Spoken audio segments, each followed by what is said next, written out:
Hey everybody, welcome to the Master Passive Income Show. My name's Dustin Heiner, and I'm here to help you learn how to become financially independent, learn how to live the dream life, and quit that JOB, that just over broke job, by investing in real estate so you never, ever have to work a job again. Today, I'm super pumped. We're literally at RubeCon 2023, and I met two amazing people who listened to the podcast and decided to invest just from listening to the podcast, and now they have two properties. They're here at RubeCon, and I heard the story. I said, this is absolutely amazing, just from listening to the podcast, and then now successfully doing it, and you guys are partnering together. I have Laura and Lana Haynes with me. Thank you so much for being here, you guys. Of course. Thank you for having us. So we'll jump right into it. You guys sound like twins. Are you guys twins? We are twins. Yeah, we're 5 minutes apart. Yep. So who is older and who is younger? Me. Okay, you're older by 5 minutes? Yeah. You look older. I'm just joking. Very, very joking. More wrinkles. Yeah, I probably should never say something like that to females, but you guys are really young, so I thought it was a little easier to say something like that. But no, so I am so glad. Like, when you told me that you listened to the podcast, number one, I was excited. I love it, meeting people listen to the podcast. But then, just from listening to the podcast, being able to get the encouragement and courage to actually do it. Plus your dad, Dick, he's a terrific investor too, so that helps to have somebody like that on top of this as well. Yeah, definitely. He's standing right over there. So if you're watching this on YouTube, we're at RubeCon right now, and we're literally recording in the hallway. We have so many people walking by, but this was a golden opportunity to be able to jump on and meet you guys. So tell us a little about both your story and what made you guys want to invest, and what's like your vision to get in there. Yeah. So, as you said, our dad is an investor, and we grew up, our parents were divorced, but we grew up seeing him invest in real estate, and so it was always familiar to us, and we always wanted to. We just didn't really know how to, because we had to have that down payment, and we lived in Southern California growing up. We still live in Orange County, but we moved around a little bit between. But the market's just crazy. It's so expensive. And so we graduated from school and paid off student loans and kind of just like did the grind, you know? And so when I stumbled upon your podcast, it was during COVID, actually. Laura reminded me that we would go biking a lot and be like, let's go bike around and listen to Dustin's new podcast. Yeah, and so listening to your podcast, it was like eye-opening. Wow, we can actually do this, and it's doable, and it's not so daunting as you assume. And so I shared it with her. Yeah. So we always we were trying to think back on like what really got us into real estate. And I think we're just like, we always had that interest. And I think it is maybe just seeing our dad invest a lot that it was very normal for us. And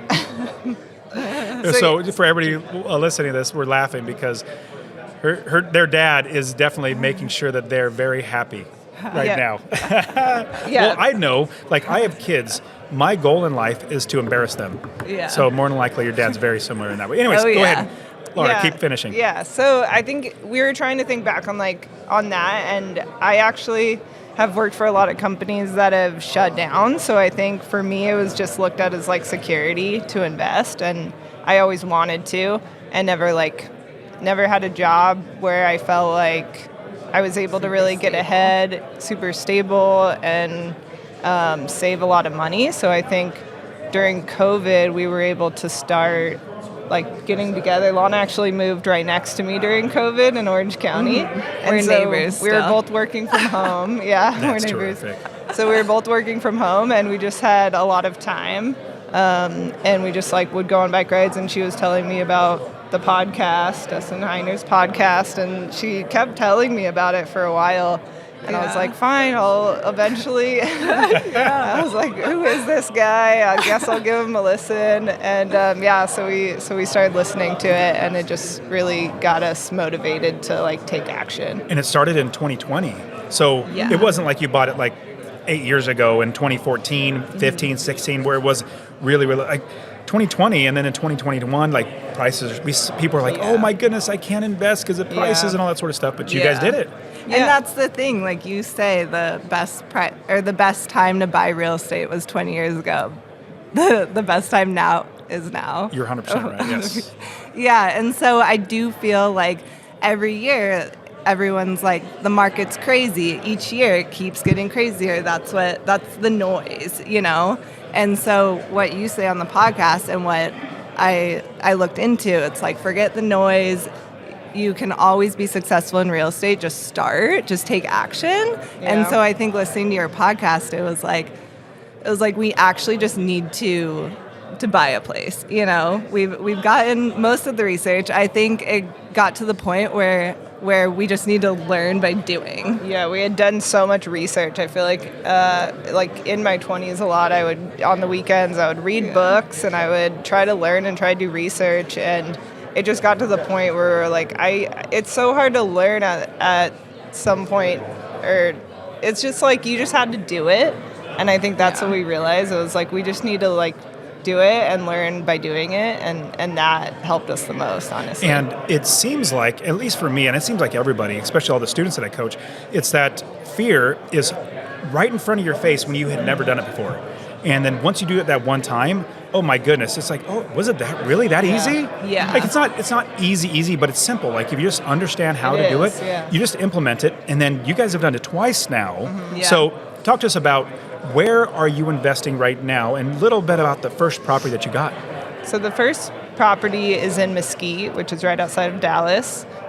We were trying to figure out what market, and we were looking kind of in Texas. I know you had talked about Texas being a good place, and I actually had an old coworker that was now a realtor in Dallas. And so I was like, I'm just going to hit him up. Haven't talked to him in like 7 years, but let me just hit him up and see if like he's open to working with us on finding a property. And I think that really helped us just like feel more comfortable with knowing the person, even though he really wasn't like a investor real estate agent. But I think just being able to work with him like made us feel more comfortable and made it actually happen. Because we had that connection with him already, and we needed someone to be a little bit patient with us because we had a lot of questions. Yeah, so I think that really helped us progress forward.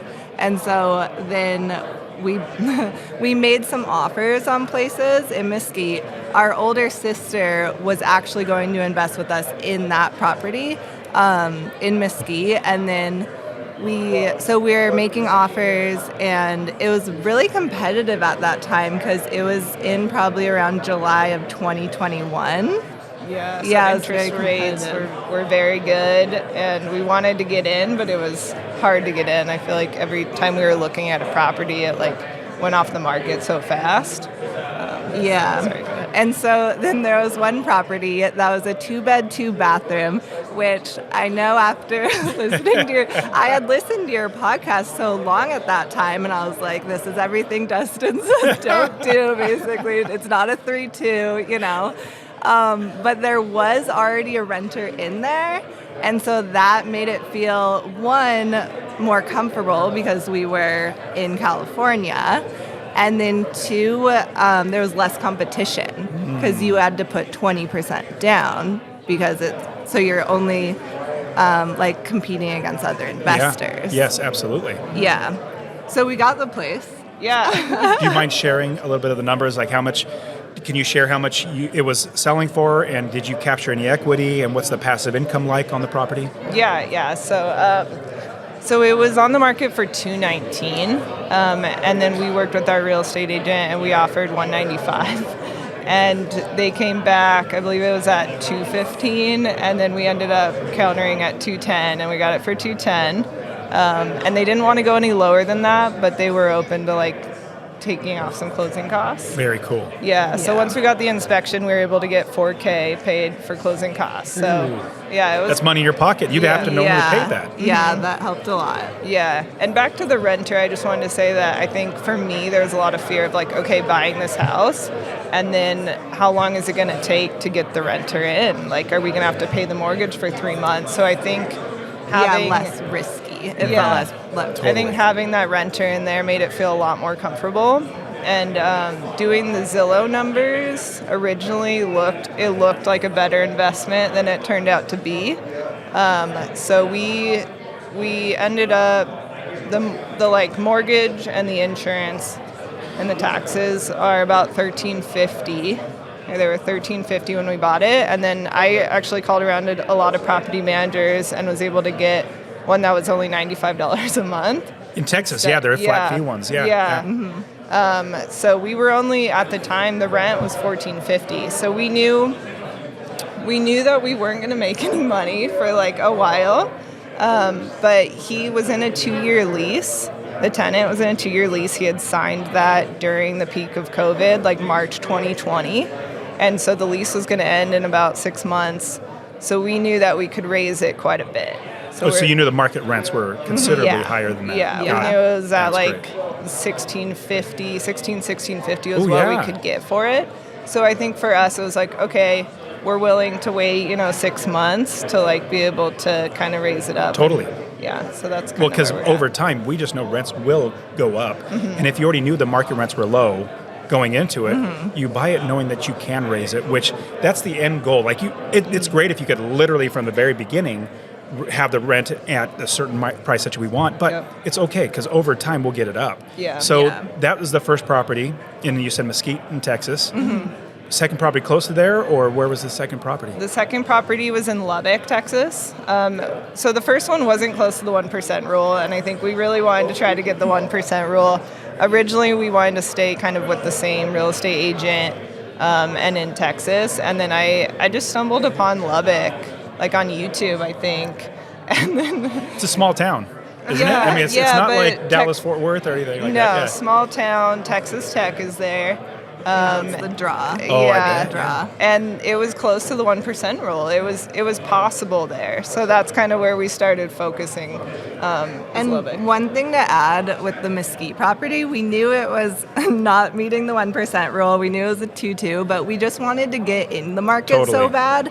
And this was our chance. And our older sister actually dropped out because she got cold feet. Chantel, I'm calling you out on the podcast. Because she hadn't been listening to the podcast. So she got nervous, and so we were like, okay, we're putting more money in than we initially thought, but we just want to get in so bad. So we knew it wasn't the best deal, but we were okay with that. So there wasn't now, much risk. Have you been able to raise rents, and now is it performing well?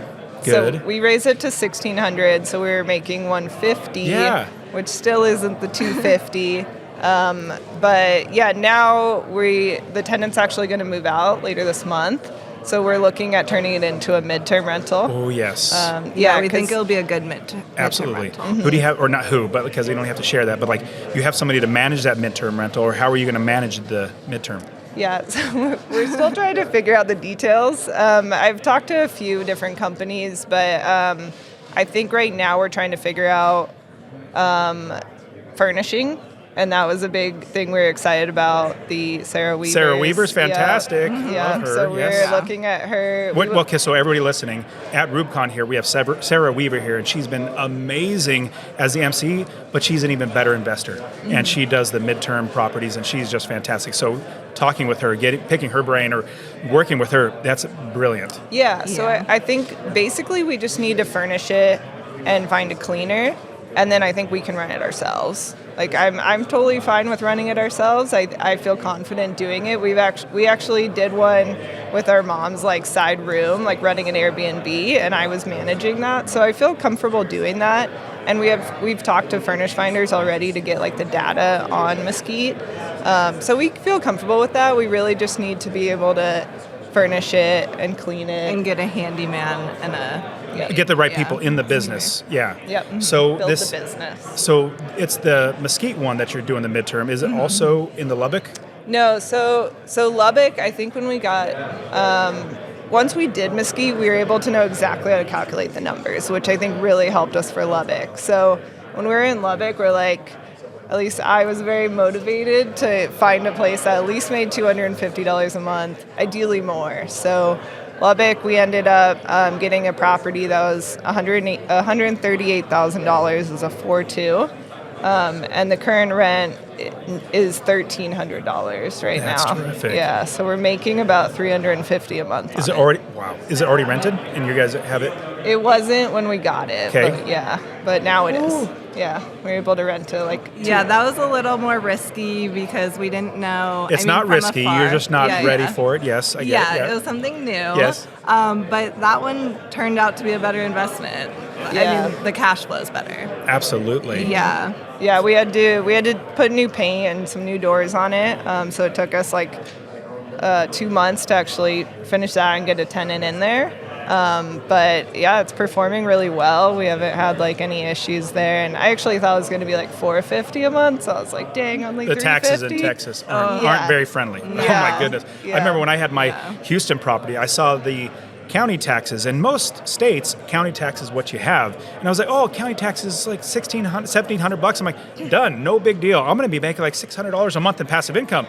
And then I get a stupid city tax. It's like double, if not know. triple, what the county was. I was like, oh my goodness, this was not nearly what I thought it was going to be. Yeah. But, oh well, that's why we do our homework first. That's why we Exactly. hire the right people. I didn't ask the right questions when I didn't get the right people. Anyways, Yep.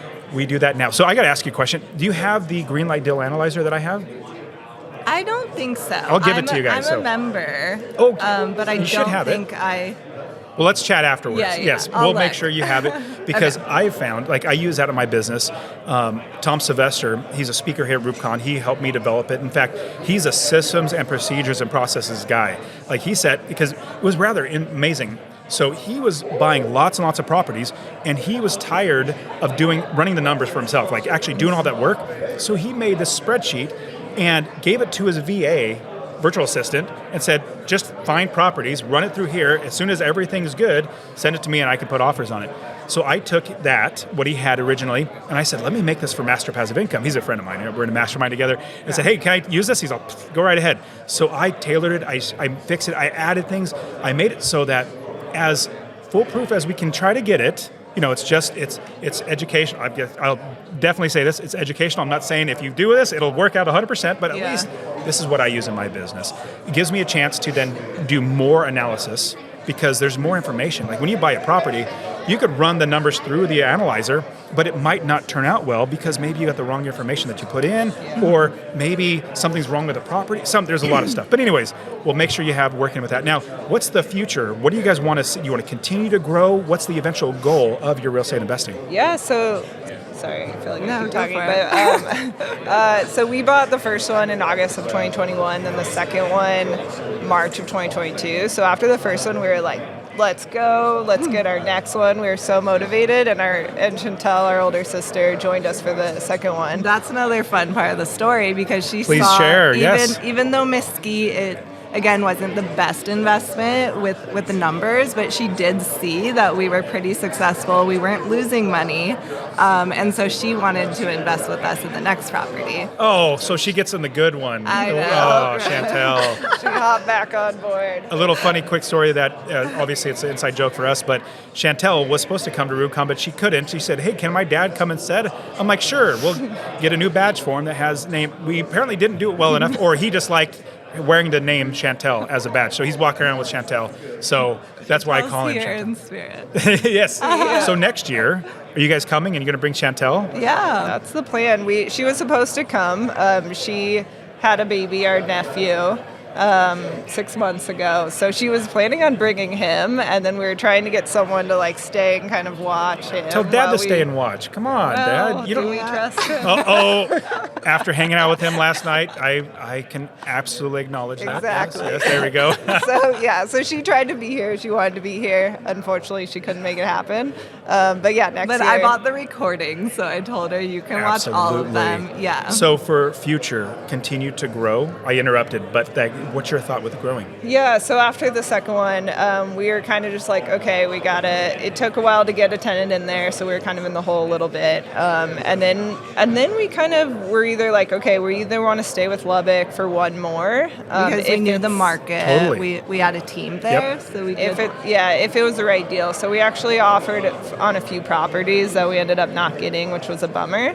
And then I kind of just started looking at all different areas, and it just started getting me confused because I started talking to so many different realtors, like in Indianapolis, in Muncie, Indiana, that I heard about from your podcast. Yeah. And then also Little Rock. Yeah, Little yes. Rock, Yeah, we're looking at Buffalo, somewhere else, Cleveland, like just all over the map that I think I was just like, okay, maybe I should go back to Lubbock. I think I just started getting confused on where to focus. Totally. My suggestion is I like having 2 ponds to fish in at one time, meaning Lubbock and let's say you pick, I don't know, Little Rock or wherever.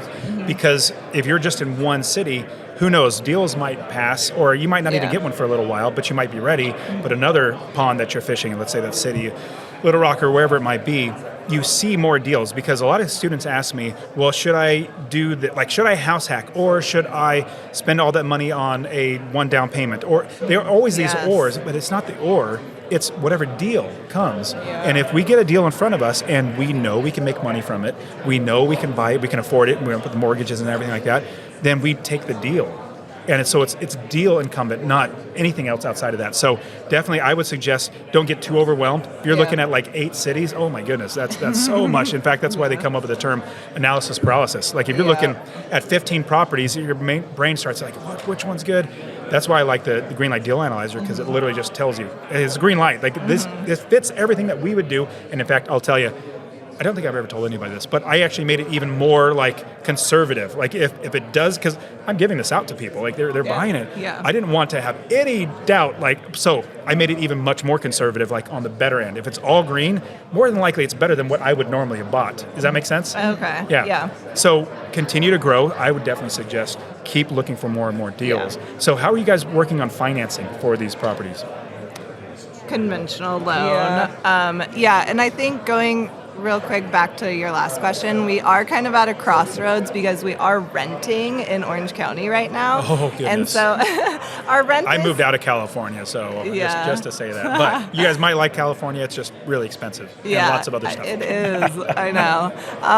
Our rent is pretty affordable, but that's another thing where we're trying to figure out, do we go and do we do another purchase out of state? Do we purchase our own property and kind of house hack in Orange County? I'd say whatever, personally, my whatever. suggestion is whatever deal comes. If you find one and you have the ability to, then do that. Yeah, Don't just say, I'm only doing this and foregoing other great opportunities. Yeah, so we've been putting 20% down on all the properties so far, just conventional loans. So that's kind of what's been the holdup too, a little bit. At least. Did you guys both and Chantel, are you guys all 3 on the same mortgage? So the first one, I'm the only one on the loan. Awesome. Yeah, and then So that frees up, so you still have 4 spots, if that's the way you go. Yeah. So the second one, we're all 3 on the loan. Oh man! Was Chantel like, I need to be on the loan? Like, you need to make sure I'm. No, I think none of us really wanted to be on the loan. I think like I didn't want all the risk again. So I was like, I prefer to at least be on the loan with other people. But at that time, we didn't know about the limit. Got it. Really. Well, the limit's 10, but banks, they just don't okay. like to go past 4. It's just not a preference. The lender kind of made it, they were making it sound like it would be really complicated if we all 3 didn't have the loan in each of our names. Don't listen to them. I know. Don't listen to them. They want that because it makes them feel better. They're investors, like whatever organization that, or company that they're using their money to help you get this.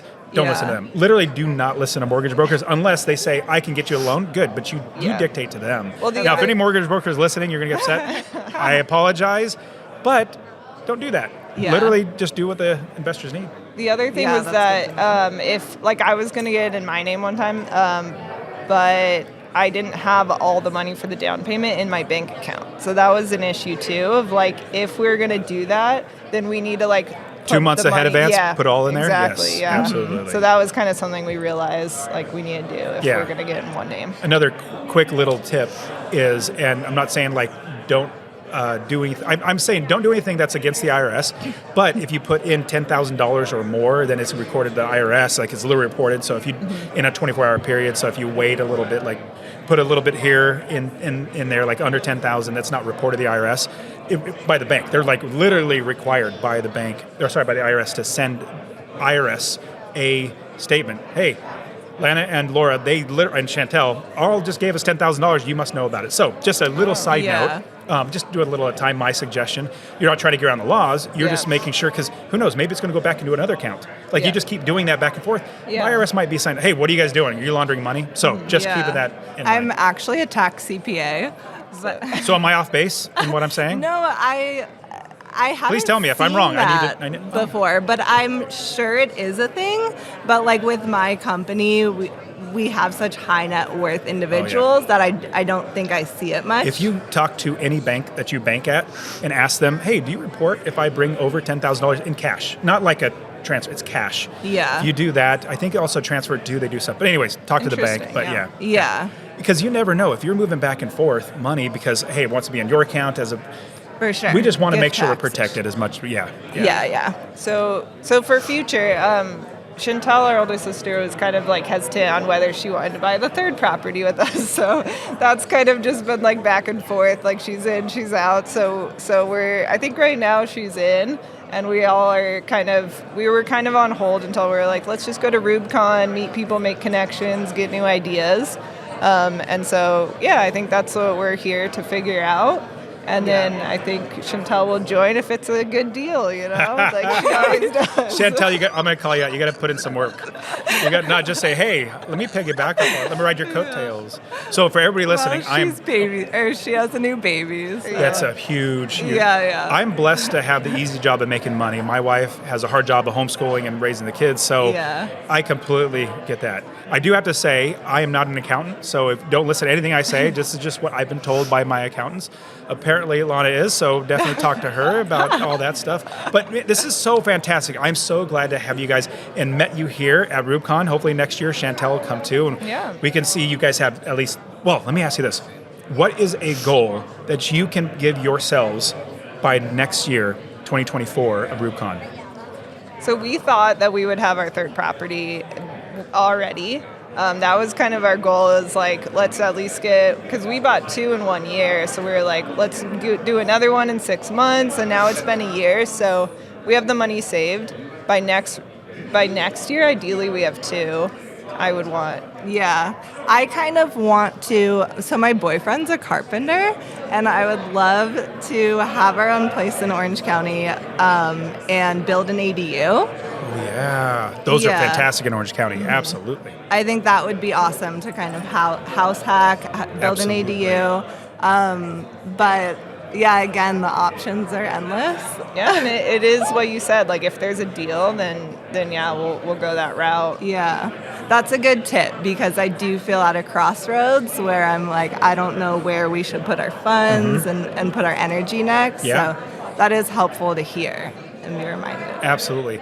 Well, Laura and Lana, thank you so much for being on the show. This has been so fantastic. Now, I really, really appreciate you guys being a part of RubeCon. Definitely bringing all these people. Like you brought Ronnie and your dad as well, and hopefully Chantel come. Hopefully Ronnie's coming next year. But I really appreciate you guys listening to the podcast as well as come to RubeCon. It's encouraging to me that people are moving forward, because it's just so much fun. I feel more fulfilled. When you guys told me you did that, I was like, oh, but I got to talk to you guys. Let's hang out, and it's going to be great. But, literally from your podcast, that's how we took action and got started. That's so terrific. It is awesome. Yeah. Well, thank you so much, you guys, for coming on the show. I really appreciate you. Thank you for bringing us. This is we awesome. were nervous, but excited nervous. Awesome. Well, next year, I want to hear a report. You guys accomplished your goal, and we'll have you on the show again. Yeah.